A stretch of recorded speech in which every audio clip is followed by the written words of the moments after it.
Wanted to give you a little follow-up on Fuckboy situation. My FWB. It's just looking at my Instagram account. It's been 4 weeks since I sent him that message saying, I miss you. Do you miss me at all? He never responded. He just wrote something like, "Oh, I've been busy. I didn't see your post." Just, unbelievable to me. Actually, it's not. Like, this is the typical shit, right? And inevitably, one time it was like 6 months went by. I'd had COVID, and he knew that. I'd broken both my arms one time in a fall. I had sent him a text. This is right before the 6 months. Sent him a text asking him if he was in town, if he could come over and help me unlock my door. Like, drive home, I think, from urgent care and unlock my door because I couldn't turn the key or drive. "Oh, I'm busy, I'm out of town." He said he was at his parents' house, which is like an hour out of town. I don't believe it. Don't believe it at all. I just think he didn't want to come over that day for whatever reason. He's probably watching a game on TV. Just, complete and utter disrespect. So much sadness for me over the years. I remember one time when we first met. It's like, I don't know, 3 or 4 months into the relationship. I didn't know him for very long.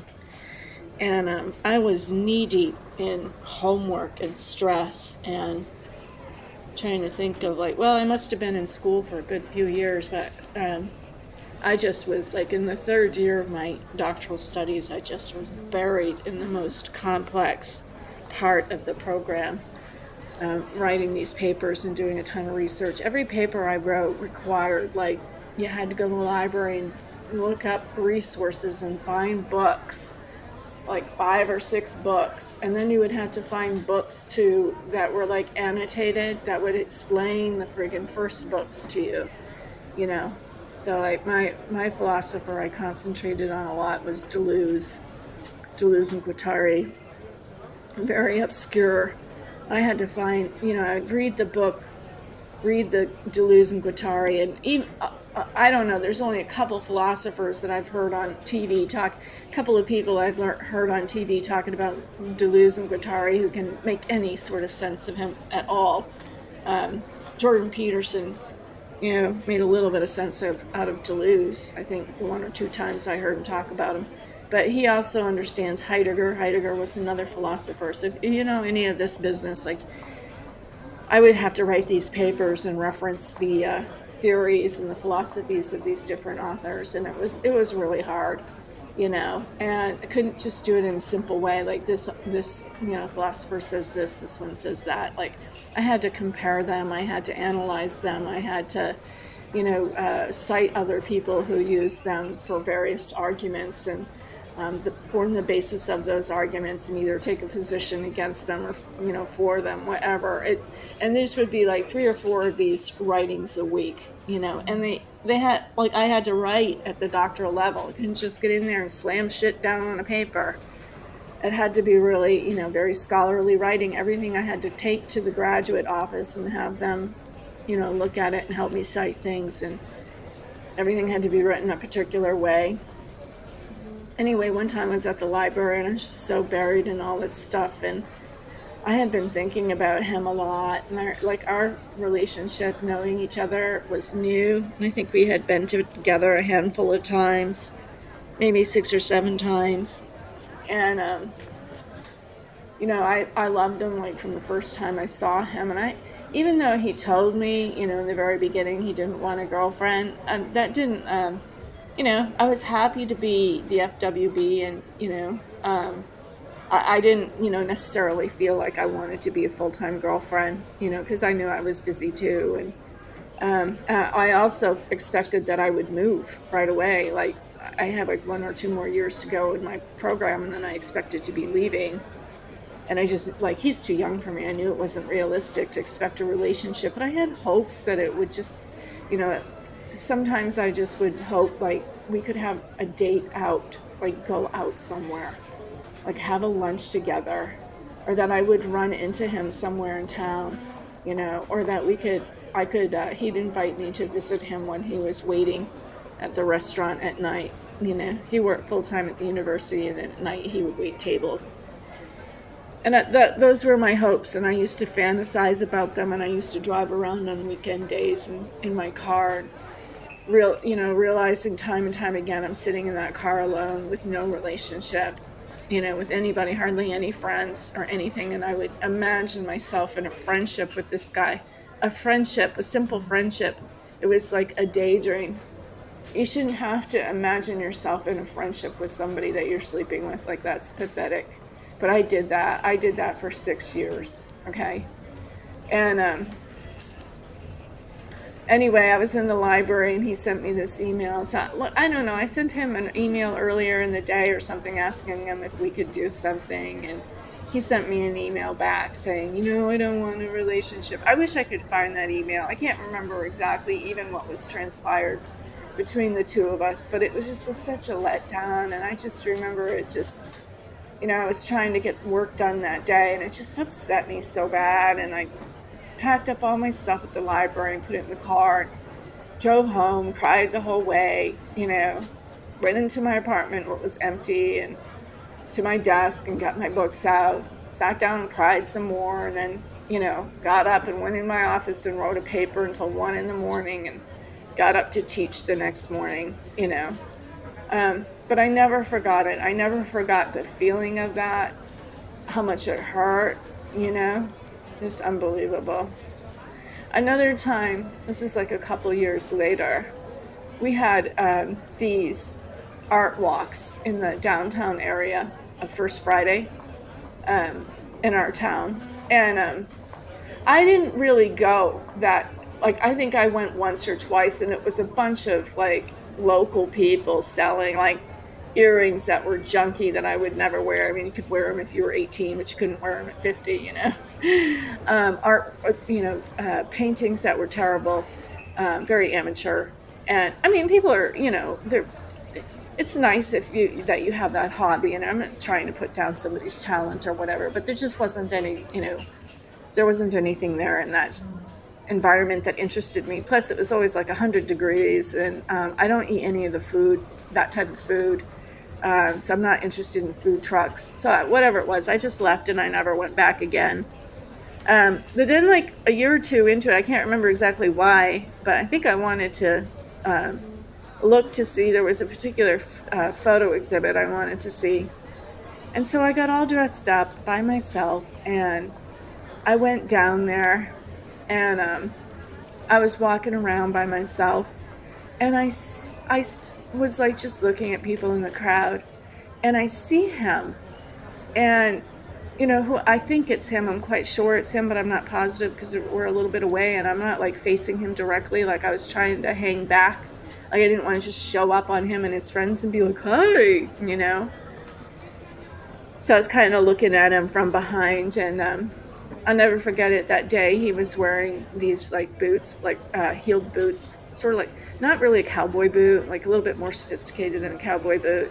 And he had on a hat, a fedora, but it was a hip modern day. I have never seen him dress up or wear a hat like that. And he was all smiles and animated, and he was with this other guy, I don't know who it was, and some girl that had a dog, and I don't know who she was with, whether she was with him or with this other guy or what, but they were all having a wonderful time. And he was smiling and engaging with her, and they were taking their time and looking at these, paintings on the wall, and, talking about them a little bit. They'd go from one to the next. None of them know anything about art. But anyway, I just was absolutely friggin' devastated to see him out with this person dressed up and acting like that, because I never had the benefit of going anywhere with him, and he'd never dressed up for me ever. And this was a side, he knows I'm an artist, a doctoral student. He's never taken me to a museum or asked me to look at a piece of art with him or taken me to an artwork ever, an art walk ever. I'm a doctoral student. I teach art. I teach modern art. I teach ancient art, all of these different things, Like people would pay to have me go to a museum and explain or talk to them about the artworks in there, interpret the works for them, especially like ancient cultural works. Not that there was any down there, but no, no, I was never good enough or never invited to anything like that. I just went home and like I was so depressed. I fell into this deep depression. I lost like 15 pounds, 10 pounds at least. I got down to like 102. And then I didn't talk to him for a few months, and I never brought that up to him for years. I never brought it up. And how much it hurt me to see him out that night. I never went back to another art walk again, ever. And not in that town. And I just thought of all of this because I'm in a new town now, and I took my oldest son to the art walk here. It was kind of fun. But I just couldn't help but remembering that time. It's unbelievable pain. It was such deep depression, and I can't remember what else was going on, but probably other things too that just depressing me beyond belief. And meanwhile, I'm getting A's in all my papers and classes and all this praise from professors and everything. It's all I do is sit home and study and write. I have no life outside of that. No phone calls, no nights out for dinner, no meeting people at a pub. Go to the gym and work out on the weekends, go in alone, go out alone, drive home in my car alone, go home to an empty apartment and eat a pot of beans for dinner, by myself.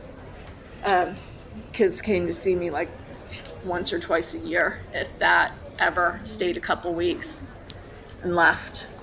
Every holiday was alone, every birthday was alone. Parents are both dead. My father never, my father's last word to me was a long list of put downs. Everything that I've ever done wrong in my life, what a loser I am. That's the last conversation we never had. And then he died shortly thereafter. Yeah. So, anyway, he hasn't said a word to me in 4 weeks, Tinder, Instagram. And inevitably what will happen is like 6 months will go by. I think that's the longest time. I told him a while before, this is like a year ago, that I thought he was a complete and utter asshole to me, and that I was so done with the relationship and not to contact me again. Because he every once in a while, like every couple of months, he would send me an errant email, hey, how's it going? Got any good pictures? And like me being desperate, like I loved him, and he was the only man that I could find that I was attracted to. And I just so much wanted to be with him so badly, even if it was just FWB, and just anything I would have taken. And I would send him pictures and he would come over, and this would be every couple of months or whatever. And after like 3 or 4 years of this, I really started confronting him. Like, I don't feel like you treat me right. I'm not happy in this anymore. And I think I need to end this. And I would cry and everything, and I would tell him how bad I felt he was treating me and how sad it was for me and everything. And sometimes he would try to tell me, that I shouldn't feel that way, and that he was sorry, and that he would try harder to be more there for me, and he just would do the same shit over and over and over. Sometimes I would text him. He would leave me on read. Like, I'd text him 2 or 3 times, and he'd see it, and he wouldn't respond to me, just things like, hey, you want to come over Saturday night? Or, hey, I bought you a little something at the store, but when you come over next time, I know you'll enjoy, like, love to have you over, whatever. He'd see it, and he just wouldn't even respond. Like a complete fucking asshole. So finally I was just like, I don't, want to end this, and I do not want to hear from you again. Do not call me when you're desperate.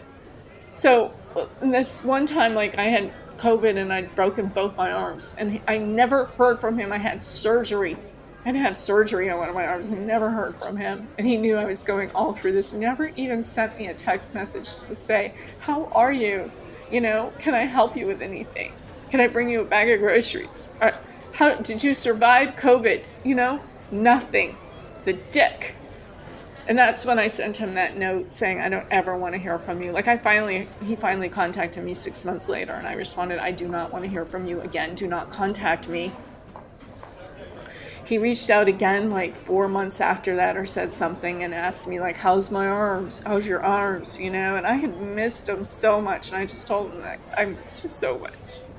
And he came over and we, you know, restarted this whole friggin' stuff again, and I've seen him like 3 or 4 times since then, and then I just got determined that I was going to move away. And in that period of time, the last 4 months, I had told him again, like, I want to end this, do not contact me, you know, don't contact me when you're desperate, and he does it. He always does. He'll be like, 3 months will go by, 4 months will go by, 5 months will go by, 6 months will go by, I won't hear from him, and then he'll text me. I'm just so tired of it. Next time he's gonna contact me, I know. It's been 4 weeks since I've talked to him. I know he's gonna contact me again and probably say, I'm coming down your way. Hey, you wanna hook up or wanna meet up? I don't know what I'm gonna say, but it's definitely gonna be an end to this story. I'm so tired of this pain, you know, and I bring it on myself, you know. I never should have put up with this shit, ever. Like, I never asked him to be my boyfriend. I never asked him or expected him or wanted him to move in with me. I never, you know, I knew he didn't want a relationship. I'm not asking for a relationship. I'm asking for a little bit of communication and just a friendship, you know, a little bit of a friendship. And he can't fucking do it, no matter what. And there's something mentally wrong with him. It's not that he doesn't, he's not mean. He doesn't, you know, he recognizes that I'm a valuable woman. He sees my good qualities. He's able to tell me what they are, but he just can't function in a fucking relationship where he responds to an email. Like, he can't do that. He can't make that connection in his brain to do that, no matter what. And I honestly, seriously, I don't think that he has done it with any woman, and I don't think he can. He told me over and over again that this is how he functions in a relationship. It's never been different for him. So it's not like, oh, if another girl came along that was better than me, he'd be able to do it. He can't do it. He can't function in it. I don't know why. I don't know what the fucking mental disorder is. I'm convinced that he has some form of ADD, but there's another disorder called emotional displacement disorder. I do think he had, but you have to usually have some major abandonment event in your life. This is a disorder that men have most frequently. If they're abandoned young in life, they'll have this problem. It's called emotional displacement. And what it is that as they get into their teens and their 20s, their early 20s, instead of having girlfriends, they'll muckle on to a male friend. And they'll put all of their energy into that male relationship, friendship, and they can't do it with a female relationship. So all of the normal energy that a man should be putting into a woman to have a relationship and have kids, like they have a mental block, a psychological block. I suppose it's to protect them from another abandonment, but I don't know of any abandonment that he had in his life that would cause that for him. I really don't know what it is, but I'm just so tired of it. And I hate him. Like, I'm tired of it. I do want it to end. And I guess when he contacts me next time, I'll just tell him, like, I don't want to hear from you anymore. Like, I hate the way that you treat me. It makes me feel really bad. It hurts me. I don't know where you ever get off in life telling me you love me. Even if you love me as just a friend. Even if that's the caveat. Friends don't treat each other like this. When somebody reaches out to you and says, hey, I'm lonely and I miss you, you ignore them for 4 weeks. So you look at their message and you just ignore them. You can't even, and they ask you, do you miss him too? You ignore them. You can't respond. No. I'm all done. I'm out.